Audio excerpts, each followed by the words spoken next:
Olá, boa noite. Esse é mais um encontro para leitura e reflexões da obra do Bert Hellinger. Nós estamos lendo O Amor do Espírito. Esses encontros fazem parte do grupo de estudo de Direito Sistêmico, que foi fundado pelo Hamilton. E hoje nós estamos aqui sob orientação do René, que prontamente atendeu nosso pedido. O Renato está na Alemanha, nos próximos 2 encontros, e o René nos ajudará nas reflexões e na leitura.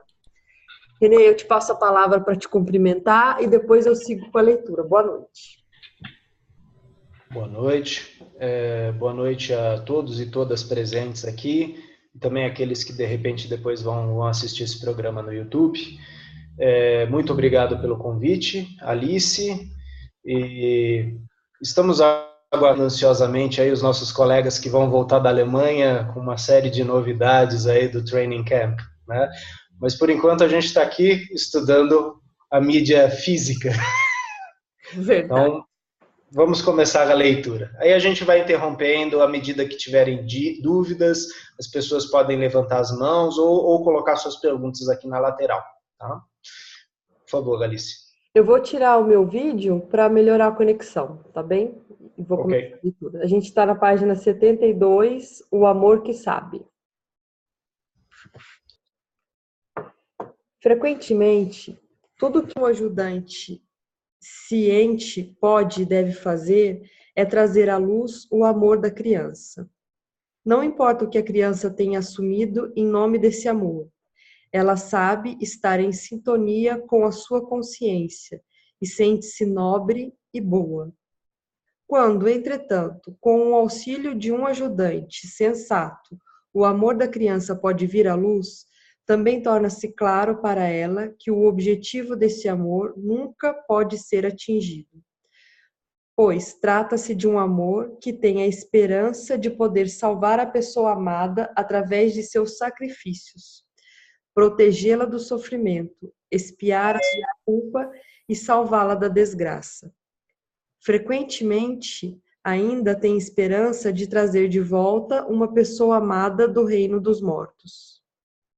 Entretanto, quando esse amor infantil é trazido à luz, talvez essa criança, agora adulta, perceba que não pode superar a doença, o destino e a morte do outro através do seu amor e dos seus sacrifícios, mas que deve se expor a eles, importante e corajosamente, e concordar com tudo assim como é. Na verdade, é impotente e corajosamente e concordar com tudo assim como é. Quando os objetivos do amor infantil e os meios para atingi-los são trazidos à luz, ficam decepcionados, pois fazem parte de uma imagem mágica do mundo que não tem substância diante do conhecimento de um adulto. Mas o amor propriamente dito permanece. Trazido à luz, ele procura por caminhos que terão bons resultados. Então, o mesmo amor que causou a doença procura agora por outra solução, uma solução ciente, anulando, se ainda for possível, aquilo que causa a doença. Aqui os médicos e outros ajudantes talvez possam apontar direções. Porém, somente se o amor da criança for considerado e reconhecido por eles, para que se possa se dirigir a algo novo e maior. Eu por você. Frequentemente, reconhecemos como causa anímica de uma doença mortal a decisão da criança perante uma pessoa amada. Antes desapareça eu do que você. Na anorexia, a decisão é: antes desapareça eu do que você, querido papai. No nosso exemplo sobre a esclerose múltipla, a decisão era: antes desapareça eu do que você, querida mamãe. Uma dinâmica semelhante acontecia antigamente com a tuberculose. Essa dinâmica está presente também no suicídio ou no acidente fatal. Mesmo que eu vá, mesmo que você vá, eu fico. Quando essa dinâmica revela numa conversa com um enfermo, qual seria a solução que ajuda e cura? Como acontece com toda boa descrição de um problema, a solução já está contida na descrição e atua através dela. A solução começa quando se traz à luz a frase que faz adoecer e o paciente diz, com toda a força desse amor que o move, a pessoa amada: antes desapareça eu do que você. É importante que a frase seja repetida tantas vezes quanto forem necessárias, até que o cliente perceba e reconheça a pessoa amada como alguém que está diante dele e que, portanto, apesar de todo o amor, é uma pessoa autônoma e separada dele. Caso contrário, a simbiose e a identificação permanecem, fracassando a diferenciação e a separação responsável pela cura. Quando se consegue dizer amorosamente essa frase, estabelece-se um limite tanto em relação à pessoa amada quanto ao próprio eu, e separa-se o destino próprio do destino da pessoa amada. A frase não apenas nos força a ver o nosso próprio amor, mas também o amor da pessoa amada. Ela nos força a reconhecer que aquilo que a pessoa que ama quer fazer no lugar da pessoa amada é um peso para ela, muito mais que uma ajuda. Então é o momento de dizer à pessoa amada uma segunda frase: querido papai, querida mamãe, querido irmão, querida irmã, ou quem quer que seja. Mesmo que você vá, eu fico. Às vezes, principalmente quando a frase se dirige ao pai ou à mãe, o paciente ainda acrescenta: querido papai, querida mamãe, abençoe-me mesmo que você vá e eu fique. Vou ilustrar com um exemplo. O pai de uma mulher tinha 2 irmãos deficientes. Um era surdo e o outro psicótico. Ele se sentia atraído por seus irmãos e, por lealdade a eles, desejava partilhar seu destino, pois não suportava a própria felicidade em face da infelicidade deles. Mas sua filha percebeu o perigo e saltou na brecha.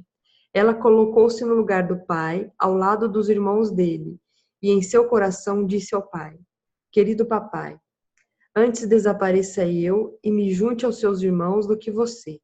E, querido papai, antes partilhe eu a infelicidade com eles do que você. E tornou-se anoréxica. O que, porém, seria a solução para ela?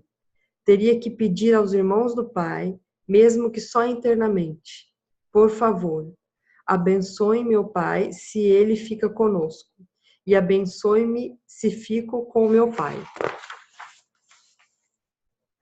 Eu sigo você. Sim. Oi. Eu gostaria apenas de fazer uma pausa, porque esse texto aqui, né, o Amor que Sabe, e essa sequência que seguiu, eu vejo como uma das partes essenciais, aí, fundamentais do trabalho de constelação, até porque o Hellinger fixa bastante na questão da criança, né? E muitas vezes a gente ouve alguns facilitadores que já estão há bastante tempo no campo, trabalhando com doenças, proferir a frase, né, que o sintoma, geralmente, a doença, geralmente está na criança.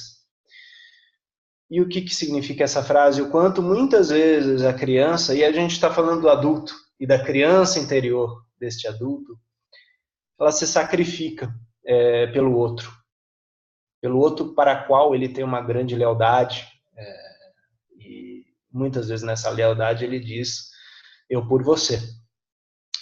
É muito interessante essa parte onde o Hellinger fala de como se deve expor a situação impotente e corajosamente, e concordar com tudo assim como é.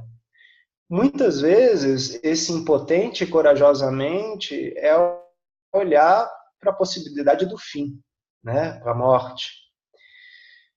E isso leva aos extremos. né? Eu prefiro me sacrificar do que permitir a sua morte.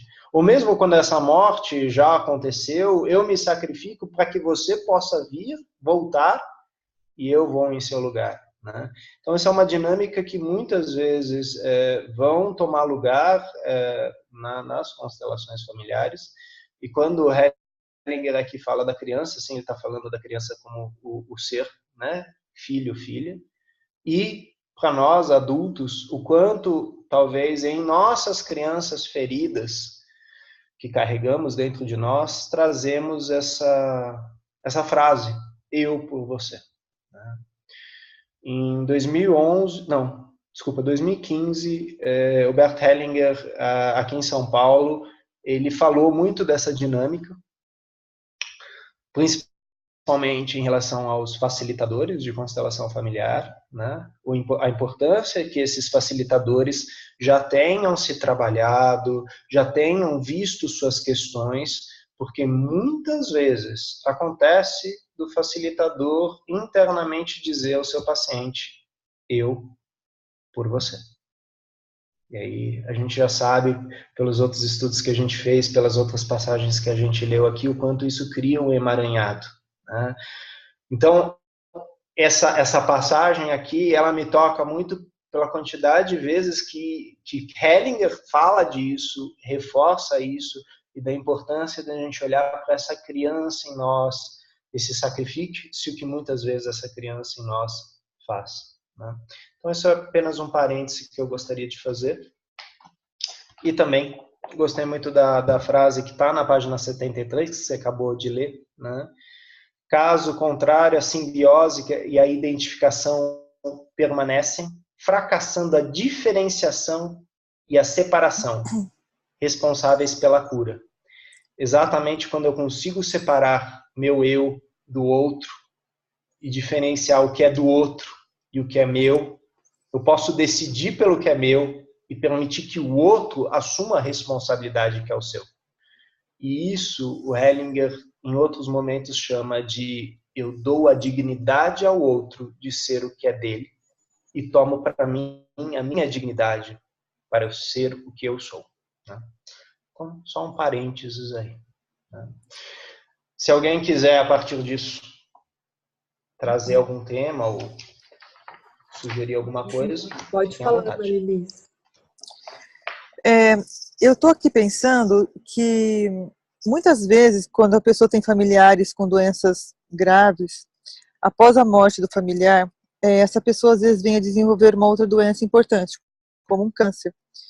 Estou falando isso de algumas observações apenas, nada que eu tenha de maiores informações sobre isso. Faz sentido isso, Renê, ou não? Sim, sim.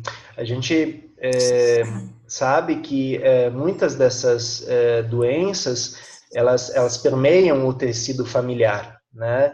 E, exatamente como a gente está vendo aqui no texto, se a minha ligação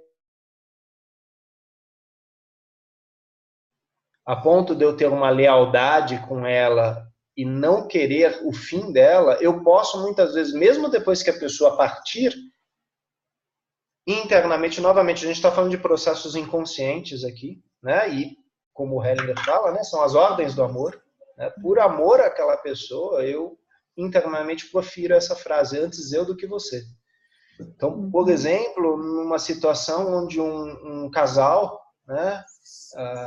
O marido falece com um quadro cardíaco, ou de repente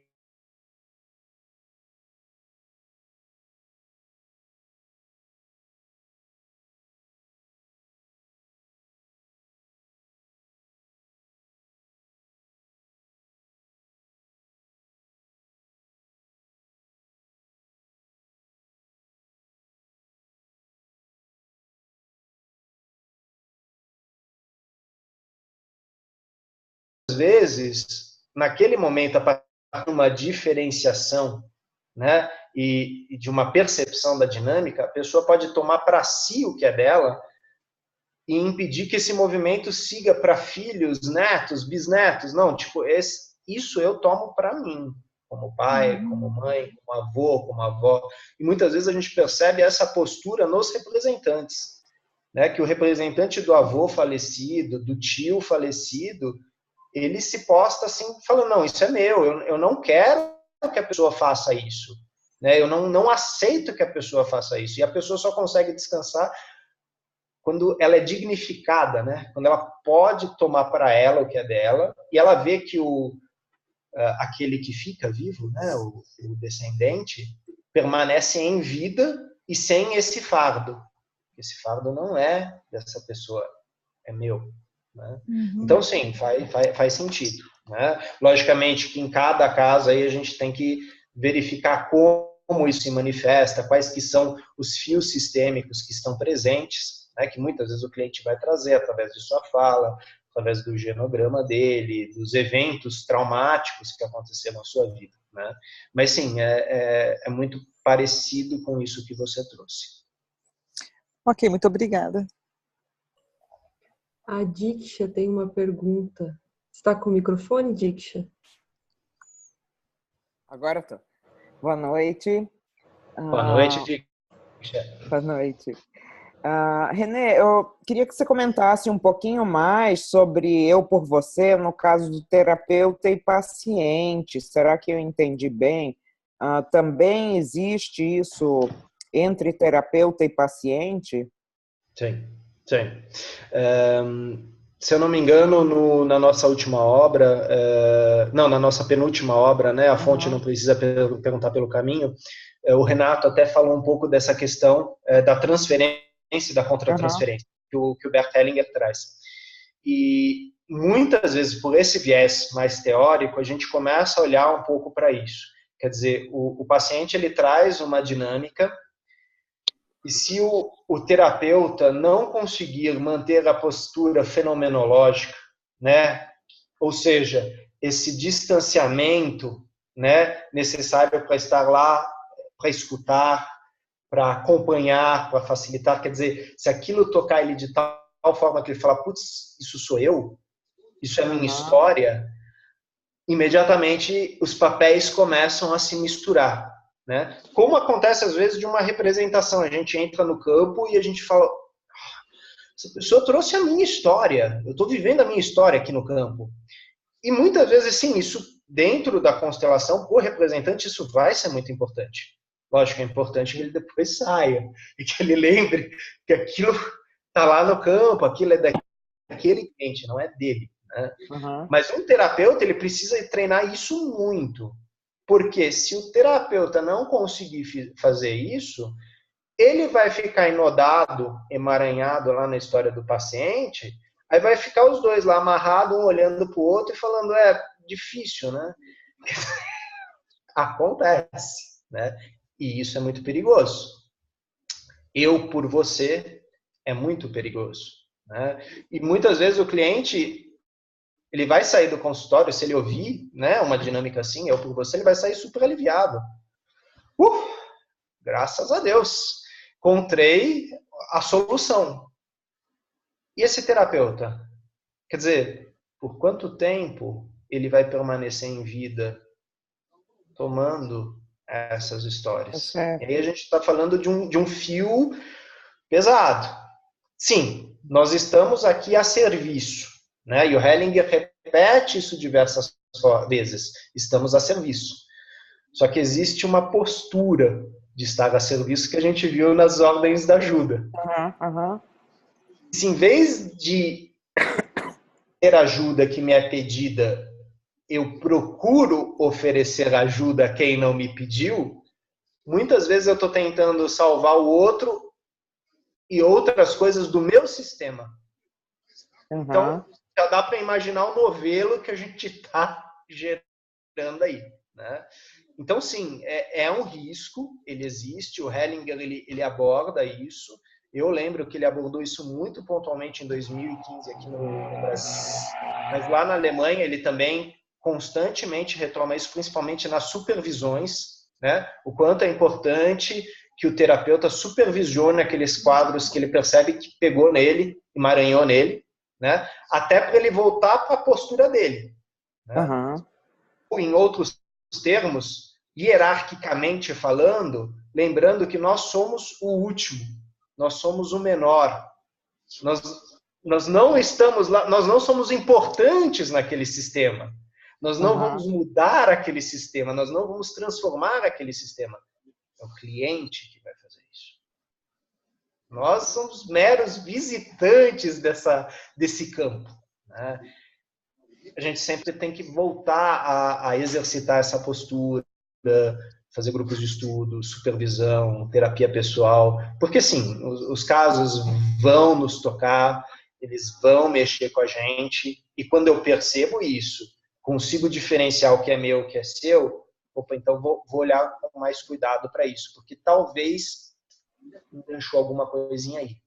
E se eu consigo trabalhar isso, eu consigo crescer e meu cliente cresce também.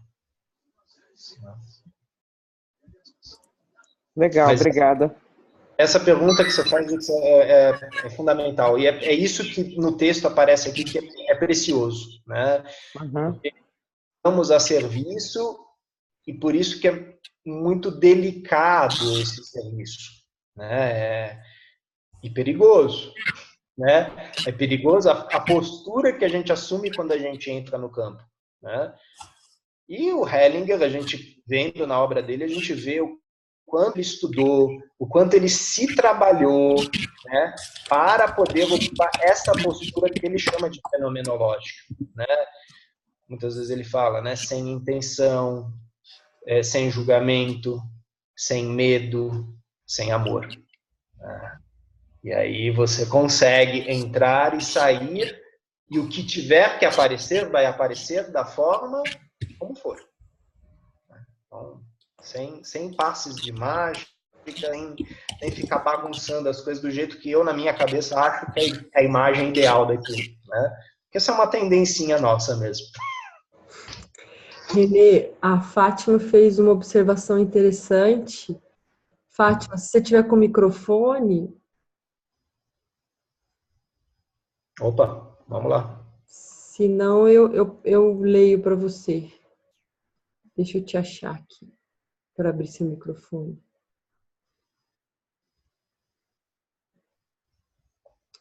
Acho que ela tá sem microfone. Eu vou ler o que ela escreveu no chat. Bem. Renê, essa dinâmica do terapeuta na constelação familiar tem sido bastante comentada. Inclusive, o Gerhard Walper comentou no último módulo da Hellinger em São Paulo, tendo visto o número de consteladores que estão adoecendo. Perfeito, perfeito. É isso mesmo, Fátima. O Gerhard Walper trabalhou isso. Eu já vi o Joel Weser trabalhar isso. Eu estive recentemente na aula da Mimanza, e a Mimanza também trouxe isso, né? Quer dizer, são os consteladores das escolas mais antigas, né, que estão acompanhando há bastante tempo o Bert Hellinger, e logicamente também acompanharam muitos facilitadores, estão fazendo supervisão com muitos facilitadores, e é preciso muita atenção a essa postura. Sim, você pode adoecer, né? Porque, sim, de repente, eu vou construir aqui uma imagem, tá? Uma generalização. Eu tenho uma imagem da minha família e, através de minha boa consciência, eu parto do princípio que os padrões familiares de meu sistema são os corretos, são os certos. E aí surge um cliente e ele me traz uma história de uma família, de eventos que aconteceram, servícias, abusos, violências, e eu entro naquela postura, nossa, isso daí está muito errado, eu preciso ajudar esta pessoa porque o sistema dele está muito errado. E aí eu vou tentar fazer o quê? Eu vou transportar o meu mindset, né? A minha imagem de família ou de relações saudáveis para aquela. Só que aí entra uma coisa muito importante que o Hellinger sempre fala. O meu pai, a minha mãe, da forma que são os melhores pais que eu posso ter. E exatamente com isto que eu vou crescer. Não com a imagem de um pai e de uma mãe perfeito, que talvez venha de fora, ou que alguém tente inserir no meu sistema.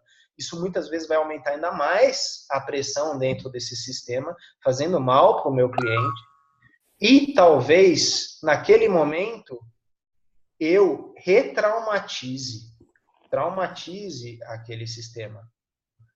E aí eu me engancho, eu fico preso, né? Porque eu sou corresponsável por isto que eu causei nesse sistema. Sim, nós temos uma responsabilidade frente ao trabalho que nós estamos fazendo, né? Nós não estamos brincando, e o Hellinger toda vez retoma isso, tipo, isso não é um jogo, isso não é uma brincadeira. Eu preciso muito atenção a essa postura, a forma como eu entro no campo, a forma como eu saio do campo. O Hellinger sempre está olhando o cliente, assim como a Sophie, antes, durante, depois, né? Exatamente para que haja um contorno aí e que a postura não se exceda. Então, é uma temática muito importante, sim, Fátima, Lídia. Obrigado pelas perguntas, eu acredito que elas acrescentam muito a todos nós. Deixa eu dar mais uma olhada para ver se alguém tem mais perguntas.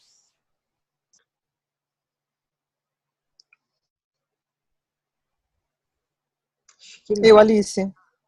Pode falar, Marilis. Só mais uma perguntinha, Renê. Eu já ouvi em constelações as pessoas dizerem, olha, eu só consigo fazer uma constelação, porque para mim fazer mais de uma é muito pesado. Isso estaria relacionado a essa constelação não estar sendo bem trabalhada? Não sei. Eu achei esse comentário interessante.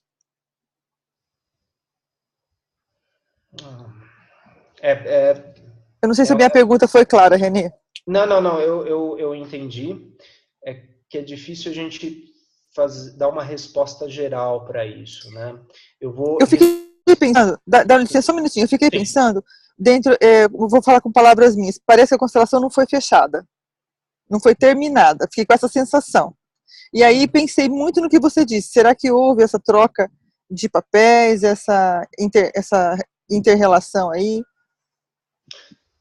Ou talvez o cliente tivesse vindo com uma ideia fechada de como deveria ter sido sua constelação. Isso também pode acontecer, né? O Hellinger, ele algumas vezes ele falou da questão de que entre tempo, né, deve se permitir que aquilo venha e se assente no sistema do cliente. Muitas vezes eu ouvi ele falar 6 meses, né? Então, a constelação ela não é algo que, de repente, a gente vai fazer toda semana, que nem a psicoterapia, né? Até porque, muitas vezes, quando a gente entra no campo das novas constelações, das constelações espirituais, aquilo às vezes é muito denso e eu preciso de tempo para processar isso, eu cliente, né? Agora, se eu chego com uma ideia fechada do que eu quero e a constelação mostra uma coisa completamente oposta, e eu continuar procurando facilitadores, porque eu quero aquela ideia, pode ser que eu esteja me traumatizando, né? Porque eu estou procurando um ideal e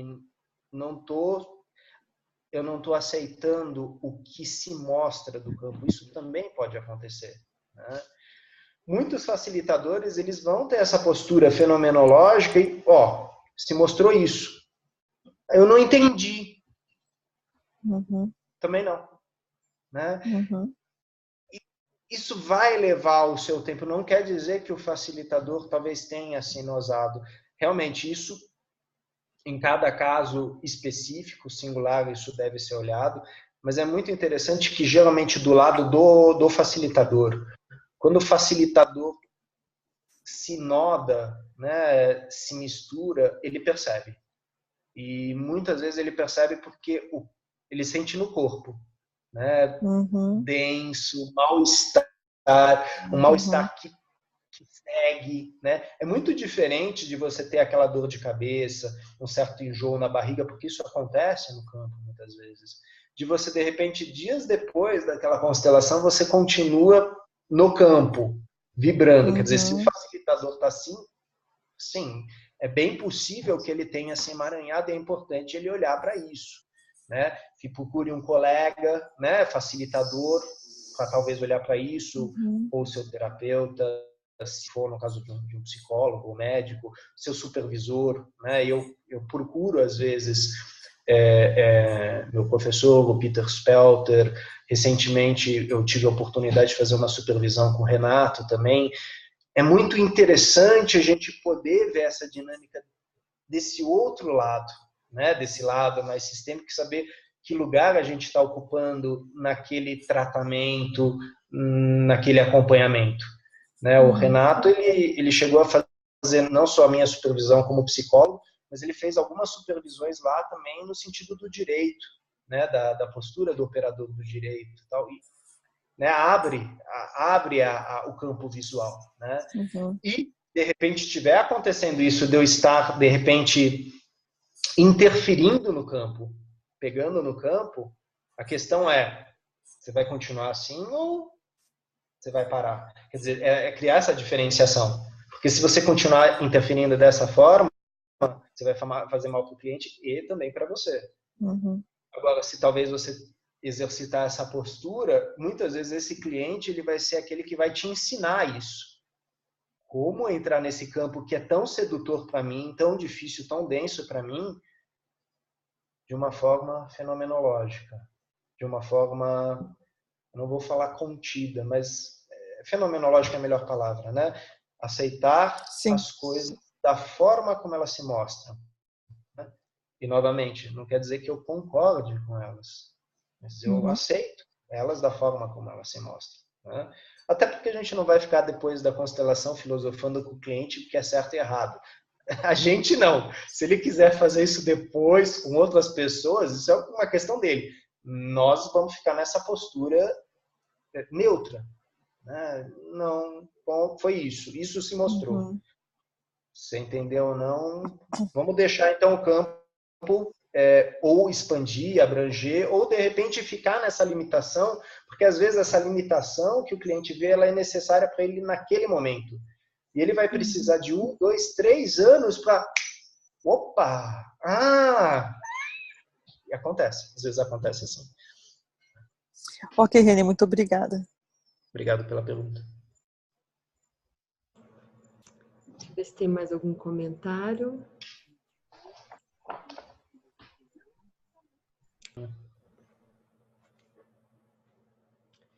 Eu sigo você.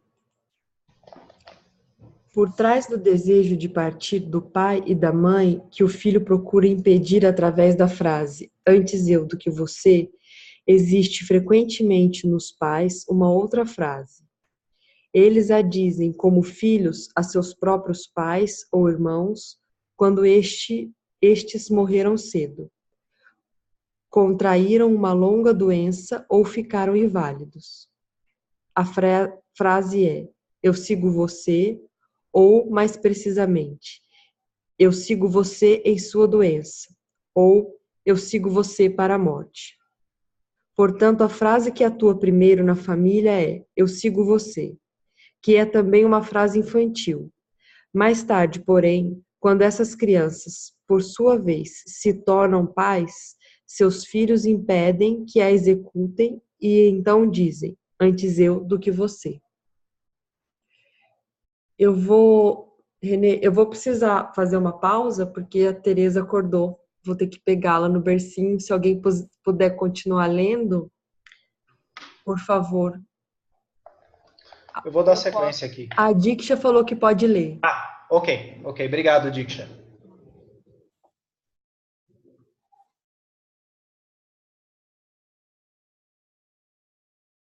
Você só tem que tirar seu microfone, Diksha. Ele está bloqueado. Ele está mudo. Esqueci absolutamente. Estava lendo aqui. Sem problema nenhum. Eu ainda vivo mais um pouquinho. Quando a frase "eu sigo você" vem à luz como quadro de fundo de doenças graves, acidentes fatais ou tentativas de suicídio, a solução que ajuda e cura consiste em que o filho afirme a frase com toda a força do amor que o move, olhando nos olhos da pessoa amada. Querido papai, querida mamãe, querido irmão, querida irmã, ou seja quem for, eu sigo você. Aqui também é importante que a frase seja repetida tantas vezes quanto forem necessárias, até que a pessoa amada seja percebida e reconhecida como uma pessoa autônoma, que apesar de todo o amor, está separada do próprio eu.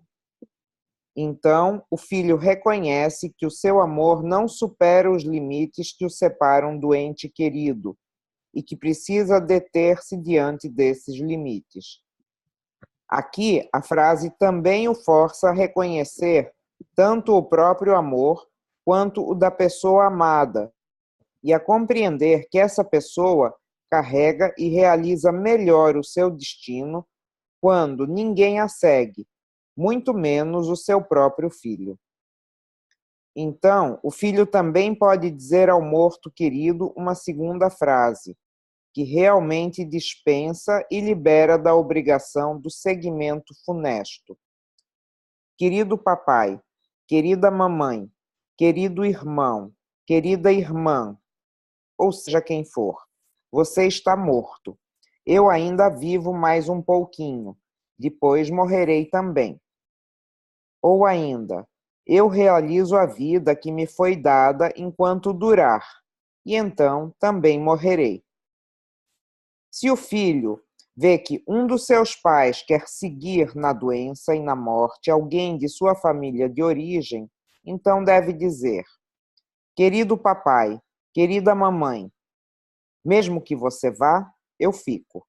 Ou, mesmo que você vá, eu honro você como meu pai e eu honro você como minha mãe. Você será sempre meu pai e você será sempre minha mãe. Ou, se um dos pais tiver se suicidado, eu me curvo diante de sua decisão e diante de seu destino. Você sempre será o meu pai e você sempre será a minha mãe, e eu serei sempre o seu filho. A esperança que faz adoecer. As duas frases "antes eu do que você" e "eu sigo você" são ditas e realizadas com a consciência tranquila e a certeza total da inocência. Ao mesmo tempo, correspondem à mensagem cristã e ao modelo cristão, por exemplo, à palavra de Jesus no Evangelho de São João. Ninguém tem maior amor do que quem dá a vida por seus amigos em sua via crucis até a morte. A doutrina cristã da redenção através do sofrimento e da morte e o exemplo dos santos e heróis cristãos confirmam a fé e a esperança da criança de poder assumir no lugar de outros a sua doença, o seu sofrimento ou a sua morte. Ou ainda que pode, pagando a Deus e ao destino na mesma moeda, salvar outros do sofrimento através de seu próprio sofrimento e doença, e resgatá-los da morte, morrendo no seu lugar. Ou ainda que pode, se a salvação não é possível nesta terra, reencontrar seus entes queridos através de sua própria morte. O amor... Só fazer um parênteses aqui. Na época em que eu estava estudando bastante a psicanálise francesa, Jacques Lacan afirmava que, como analista, ele não era santo, porque o santo no final morre, né? E não era exatamente essa perspectiva que ele tinha. Lacan falava muito também dessa posição neutra ou então fenomenológica, né? Se você entra na posição de santo, sim, você como o Hellinger fala aqui, você faz o segmento funesco, né? Você se entrega para aquilo porque você acha que você está fazendo uma troca, né? Eu estou me sacrificando e você vive. Eu vou, você fica. É de uma lógica infantil, né? No sentido de que a criança ela realmente acredita nisso. E, novamente, quando eu estou falando da criança, é a criança que vive dentro de nós, inclusive adultos. Eu vou fazer o maior sacrifício que me é possível. Eu vou trocar minha vida pela tua. Então eu vou e você fica, né? Então, por mais que pareça, não, isso é estranho, o que está em ação aqui é um mecanismo muito primitivo, né? Muito pueril, ingênuo, né? De uma criança que se sacrifica pelos seus pais por lealdade a eles, ou por seu avô, por sua avó, pelo seu tio, mas muitas vezes porque ela está fixada, de olho no pai e na mãe, ela vê a tristeza do pai e da mãe, ela vê o sofrimento do pai e da mãe, ela fala, eu vou fazer algo em relação a isso, eu posso fazer algo em relação a isso. E é por isso que o Hellinger afirma aquela frase, todas as crianças são boas, né? Porque o amor delas pelos seus pais, né? E essa dedicação cega, né? Que leva à morte, né? De eu dar minha vida por vocês. Né? Só um parênteses por causa dessa questão do santo aqui, né? Logicamente, deixando bem claro que a gente está falando aqui da postura terapêutica, tá? Isso a gente não está entrando na questão religiosa aqui e no que é um santo no sentido religioso, né? Mas na questão do terapeuta e que vê uma dinâmica dessa acontecendo e muitas vezes a pessoa que está executando essa dinâmica, ela está com esse pensamento de sacrifício supremo. Eu vou, você fica. Agora, eu acho que isso também, o que você falou, me remete um pouco aos fundamentalistas religiosos, não?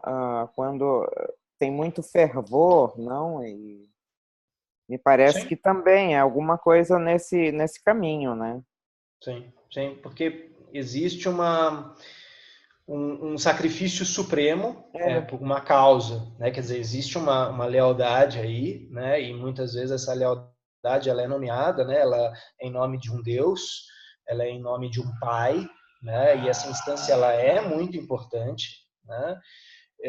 E sim, nesse momento a gente percebe que não existe uma diferenciação, não existe, né, novamente lendo aquela frase, né, quer dizer, essa simbiose instaurada e essa identificação, ela fracassa na diferenciação e na separação, responsáveis pela cura.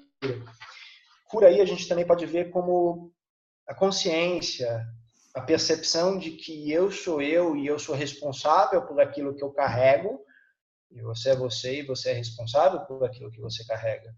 E nós dois estamos expostos a esses estressores ambientais, a tudo que está aqui fora. E sim, nós vamos ter cada um da sua forma encontrar formas, né, de reagir, agir a isso. Né? Agora, se eu entro numa ideia fundamentalista, eu fecho, né? Eu fecho a figura. Só existe isso, né? Como uma criança que ela olha para o pai e ela fala, papai, você não vai morrer. Eu tenho a solução. Eu vou, você fica. Para ela isso é fechado, é claro. O sacrifício está muito claro para ela e ela sabe que vai funcionar. Né? Isso é o amor que essa criança pelo seu pai, né? Que a ponto de, pô, tá faltando aí uma certa consciência. Sim, a criança é ingênua.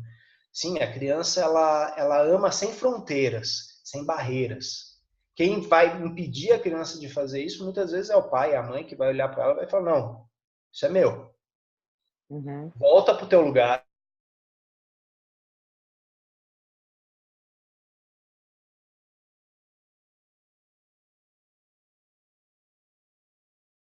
Agora eu cuido disso. Quer dizer, essa postura, às vezes os pais conseguem, outras vezes os pais estão tão envolvidos também em seus próprios traumas anteriores, em suas próprias relações com seus pais, com seus avós, né? E aí você vê o encadeamento dessa repetição, né? Ou então desse emaranhamento.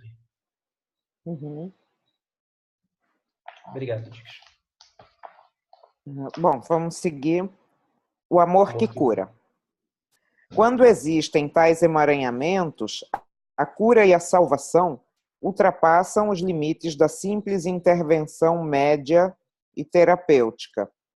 Elas exigem uma realização religiosa, uma conversão a algo que vá além do pensamento mágico e do desejo mágico, desmascarando o seu poder.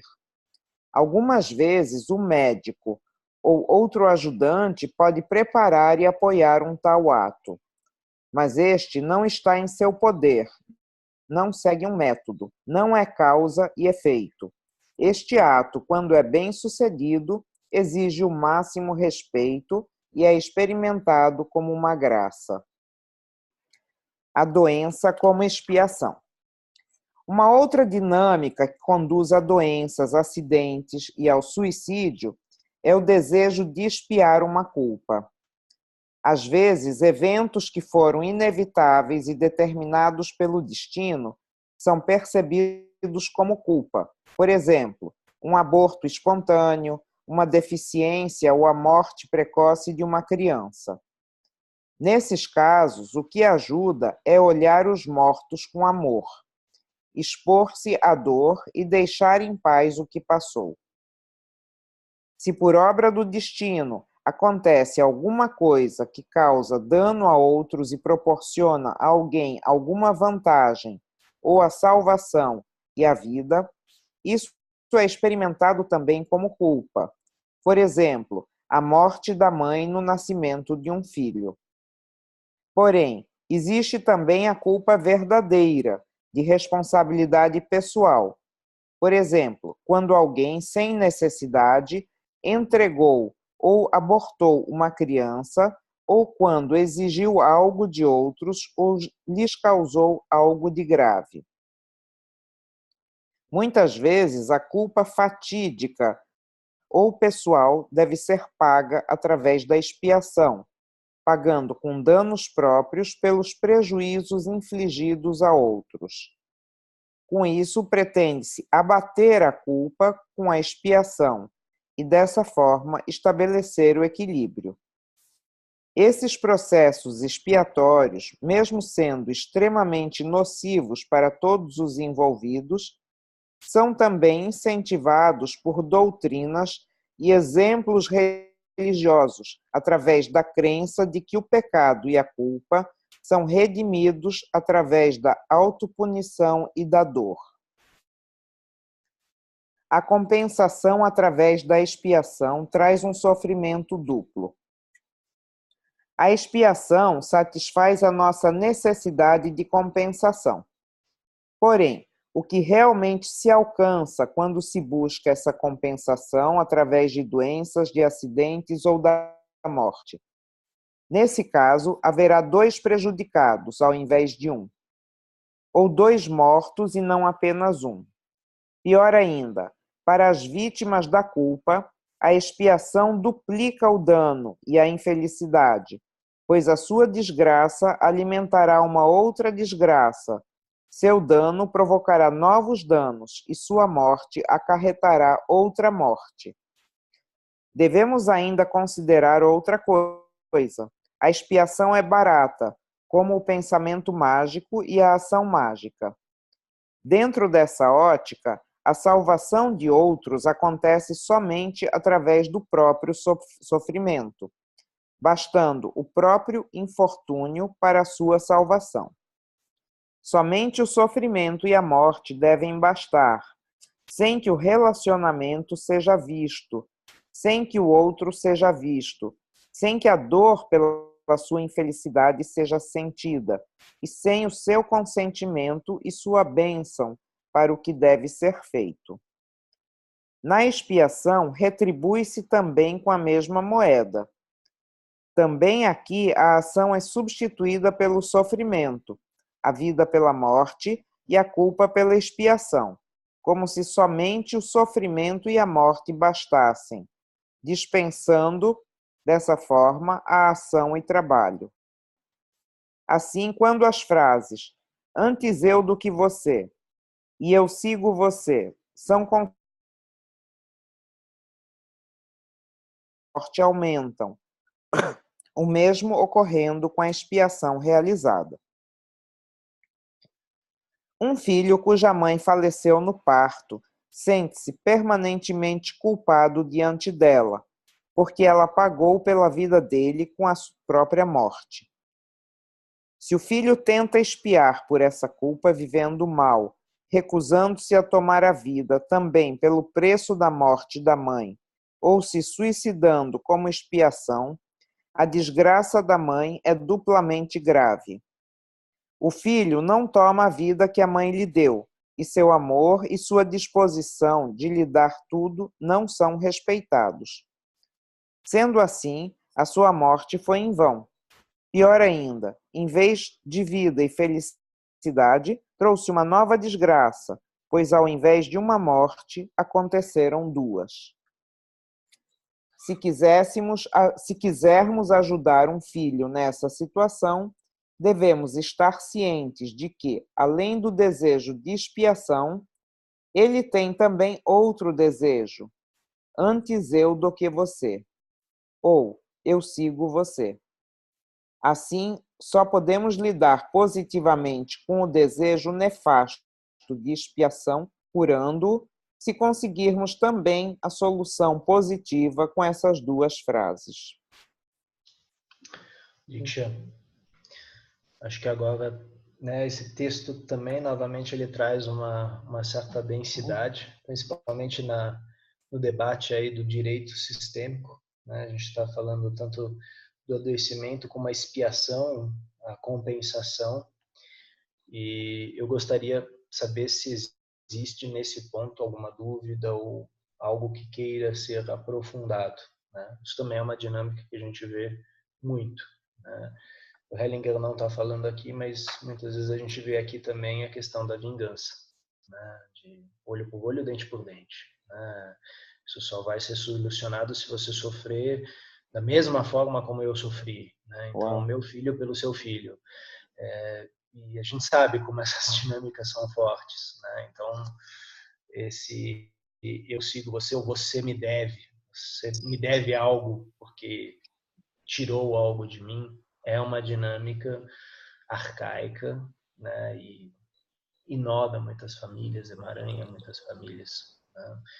Nesse sentido aqui, no cinema brasileiro, eu acredito que o filme Abril Despedaçado é uma boa dica, né? Porque a gente vai ver um pouco dessa dinâmica, tanto eu por você, no caso dos filhos em relação aos pais, como também a dinâmica da vingança e da expiação entre duas famílias tradicionais. É um filme belíssimo e ele fala tanto da densidade como ele também fala da possível solução. Apesar de que, sistemicamente, a solução ela implica em sacrifício, né? E o filme mostra isso de uma forma bem, bem clara, né? Então, gostaria de colocar aqui, né, nessa parte que lemos até agora, existe alguma colocação dos colegas, das colegas?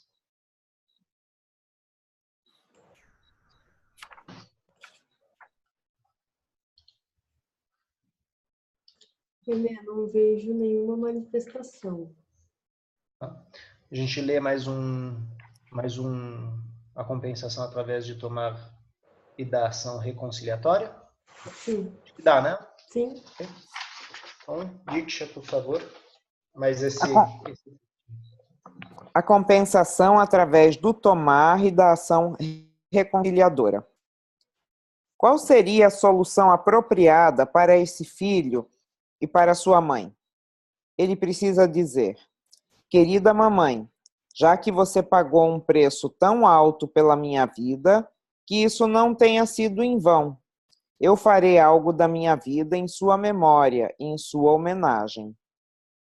Nesse caso, então, o filho precisa agir, produzir e viver em vez de sofrer, fracassar e morrer. Agindo assim, a criança ficará muito mais estreitamente ligada à mãe do que seguindo-a no sofrimento e na morte. Quando o filho desaparece em simbiose com a mãe, está ligado a ela de modo cego e inconsciente. Quando, porém, em memória da mãe e da sua morte, realiza algo proveitoso, quando toma sua vida passando-a adiante para outros, liga-se à mãe de modo totalmente diferente e vê-se amando na presença dela. Pois quando toma e realiza sua vida de modo tão ativo, vê a mãe diante dos olhos e a leva no coração. Desse modo, a bênção e a força fluem da mãe para o filho, pois ele faz de sua vida algo de especial. Em oposição à compensação através da expiação, que é apenas uma compensação pela fatalidade, pelo sofrimento e pela morte, essa seria uma compensação pelo bem. Diversamente da compensação pela expiação, que é um recurso barato, que tira e prejudica sem reconciliar, a compensação pelo bem é muito cara. Porém, traz bênção, atuando de uma forma que leva a mãe e o filho a se reconciliarem com seus destinos. Pois o bem que esse filho realiza em memória de sua mãe acontece através dela, através do continua a viver e a atuar.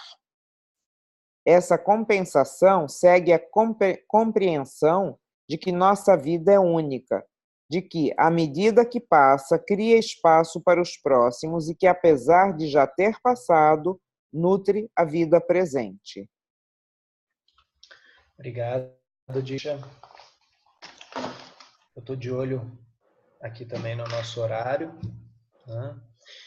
E novamente gostaria de colocar, né, frente a esse texto, né, talvez denso, né, muito, se existem algumas questões, né, e também colocar para aqueles que estão presentes, ou mesmo para aqueles que vão ver esse vídeo depois, muitas perguntas podem ser colocadas e enviadas, né, Alice, para você, para a gente depois começar, né, na próxima terça-feira, de repente, também com essas questões. É um texto muito importante esse.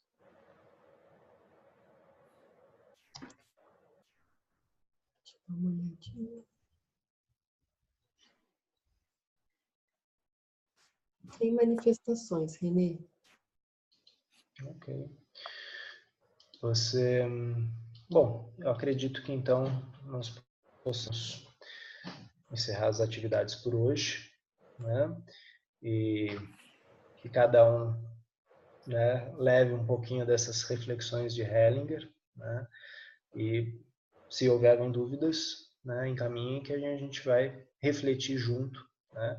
Que o legal desse texto é exatamente esse tecido que a gente constrói em conjunto aqui uns com os outros.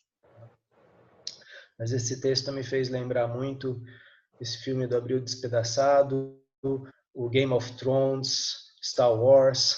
Então, tem bastante como esse deslink aí, né? Nessa questão da expiação, da culpa, compensação, eu por você. Mas eu passo a palavra para você, Alice. Muito obrigado pela presença de todos e pelas colocações feitas pelos colegas. Obrigado, Diksha, pela sua leitura. Eu que agradeço, Renê, a disponibilidade de estar com a gente hoje. Diksha, obrigada por me acudir. Então, até a próxima terça-feira. Um beijo. Boa noite para todo mundo.